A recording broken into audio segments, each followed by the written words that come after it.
बॉलीवुड में आर्थिक मामलों पर कॉरपोरेट और बाजार जैसी फिल्में तो पहले बहुत बन चुकी हैं और अब इस मुद्दे पर वेब सीरीज आने वाली है जिसने आने से पहले ही धमाका मचा दिया है, क्योंकि ये वेब सीरीज बनी है 80 और 90 के दशक में हुए सबसे बड़े शेयर घोटाले पर, जिसका मुख्य किरदार है हर्षद मेहता। ये किस्सा भले ही पुराना हो, लेकिन इसकी चर्चा आज भी होती है और अब तो इस स्कैम पर 1992 द हर्षद मेहता स्टोरी नाम से वेब सीरीज भी आ चुकी है, जिसका ट्रेलर अभी से सुर्खियों में छाया हुआ है। इस वेब सीरीज में हर्षद शांतिलाल मेहता की कहानी दिखाई गई है, जो जीरो से हीरो बना और फिर बन गया भारत का सबसे बड़ा घोटालेबाज। ये घोटाले में उस समय 5000 करोड़ की हेरा फेरी हुई थी इस पूरे घोटाले में। आपको बता दें कि ये कहानी 80-90 के दशक में 80-90 के बैकड्रॉप पर बनी हुई है, जिसमें हर्षद मेहता को एक ऐसे इंसान के तौर पर दिखाया गया है जो हिस्ट्री बनाना चाहता है। उसे लगता है कि शेयर मार्केट इतना गहरा कुआं है कि वो पूरे देश की पैसों से प्यास बुझा सकता है। इस कुएं में डुबकी लगाने की इच्छा के आगे वो कोई भी रिस्क लेने के मूड में है और इससे पीछे कभी नहीं हटेगा। हर्षद मेहता वो किरदार है। ये बातें ट्रेलर में डायलॉग के साथ बताई गई हैं।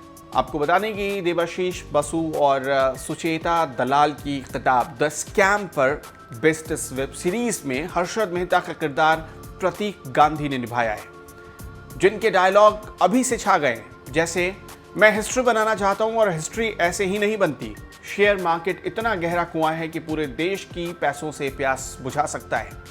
मेरा सबसे बड़ा क्राइम है कि मैं हर्षद मेहता हूं। मैं सिगरेट नहीं पीता पर जेब में लाइटर रखता हूं।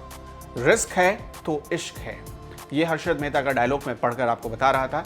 हर्षद मेहता की दिलचस्प कहानी पर बनी हंसल मेहता की scam 1992 the Harshad Mehta story web series Sony LIV पर 9 अक्टूबर को रिलीज हो रही है। अब ये हर्षद मेहता कौन है, मैं आपको डिटेल में वो समझाता हूं। हर्षद मेहता 29 जुलाई 1954 को गुजरात के राजकोट जिले में पैदा हुआ था। उसका बचपन बंबई के कांदिवली इलाके में बीता था। यहाँ उसके पिता एक छोटा सा बिजनेस करते थे। इसके बाद परिवार रायपुर के माधोपुरा शिफ्ट हो गया। हर्षद मेहता का मन अपने पिता के बिजनेस में नहीं लगा, तो वो हायर सेकेंडरी की पढ़ाई करने के दौरान ही काम की तलाश में जुट गया।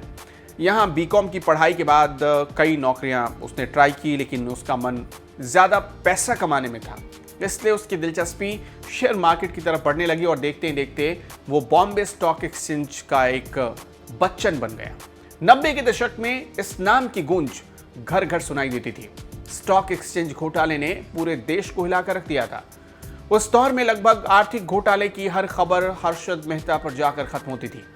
अपने गुनाहों की वजह से वो जेल में बंद हर्षद मेहता ने 47 साल की उम्र में दुनिया को अलविदा कह दिया। वेब सीरीज 1992 में स्टॉक ब्रोकर हर्षद मेहता की पूरी कहानी दिखाई गई है। ट्रेलर को फिलहाल अच्छा रिस्पॉन्स मिल रहा है। अब देखना यह है कि वेब सीरीज दर्शकों को कितना पसंद आती है।